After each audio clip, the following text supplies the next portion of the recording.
Ini ngomong-ngomong soal yang masih hangat, hari ini kan dipanggil sama Dewas KPK ya, untuk sidang komite etiknya pimpinan KPK. Itu infonya pertama kali dapat dari mana sih pimpinan dari KPK gaya lagi. hidup? Nah itu loh, itu kan kita tujuannya cari tahu. Dari mana? Dapat info pimpinan KPK naik helikopter pribadi gitu-gitu. Iya, waktu itu bahkan saya di Solo, itu kejadiannya di Palembang. Dalam jangka waktu hanya berjalan 3 jam, 5 jam sudah nyampe ke saya kok. Gitu. Jadi itu sesuatu yang gampang aja karena saya membangun jaringan udah lama, bahkan itu berjenjang sampai 5 orang dari A ke B ke C ke D ke E baru ke saya.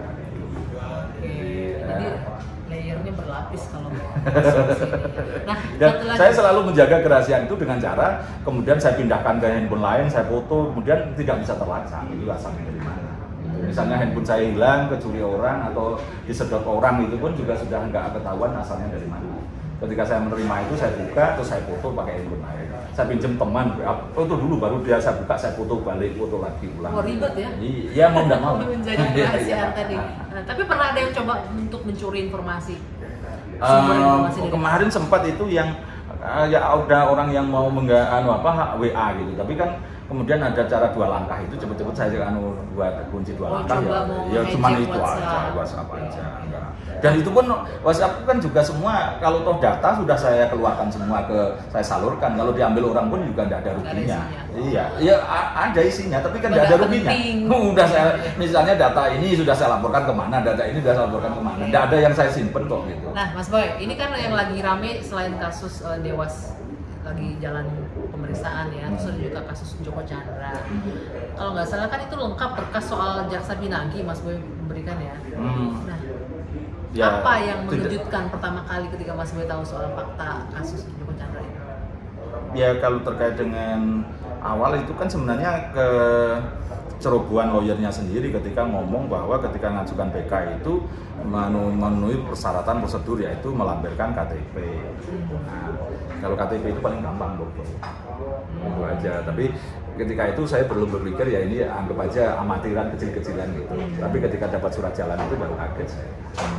Kok ini bintang 1 bikin surat jalan dan kemudian nampaknya juga awal segala macam itu sampai itu kaget itu. Kedua, nah itu begitu tahu. Oke. Nah kalau kedua berkaitan dengan jaksa itu juga loh, kok ada jaksanya juga gitu. Terus kemudian ini berarti saya kemudian ya ngomong dengan tanpa beban, oh ini naga yang ngurusi gitu kan. Siapa itu naga? Bukan ular ya kan sebagian sudah terungkap kan gitu kan, pengusaha-pengusaha itu. Ketika tadi ngomong bintang 1 nih yang ngurusin bahkan ngawal, nah itu inisiatif sendiri atau memang ada yang colek langsung nih, gue punya datanya? Waktu itu loh, bahkan saya tidak sengaja ketemu orang itu malahan. Orang itu yang mana nih? Ya yang ngasih surat jalan itu tadi, foto surat jalan. Oke. Ada mengurusi urusan lain, tapi dia kemudian punya itu, terus saya foto, terus saya bawa ke Palembang, gitu kan, yang ngurusi Pak Firly ini sebenarnya, tapi saya suruh foto teman-teman saya Palembang, baru saya suruh buka saya foto lagi, jadi tidak terlacak bahwa saya itu memperolehnya di mana. Tapi kalau hanya foto jepret itu jam berapa, saya ketahuan kalau di profil dari itu, oh ternyata hari ini di Luansa, misalnya foto apa, itu ketahuan. Berarti ketemu Luansa, ketemu Anggi misalnya, oh berarti yang ngasihkan data Anggi. Nah saya sudah lebih jauh dari itu untuk mengenai.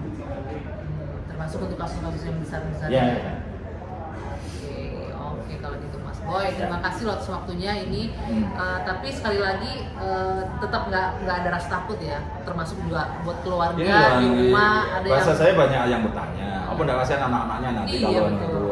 Ya saya balik begini, kalau saya misalnya pun harus meninggal muda, anak saya jadi militan dan mandiri, lebih baik daripada saya umur 90 tahun anak saya jadi manja-manja.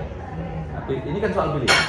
Soal meninggal, banyak orang meninggal tidur ngorok, meninggal juga banyak. Nah kalau sama-sama saya umur saya 60 gitu, ketika saya jadi penakut kan nggak ada gunanya. Tapi kalau saya berani ya meskipun tetap koridor hukum, tetap koridor saya tidak pengen menyakiti orang gitu kan. Kalau toh dia di penjara karena memang akibat ulahnya dia sendiri bukan karena saya gitu ya.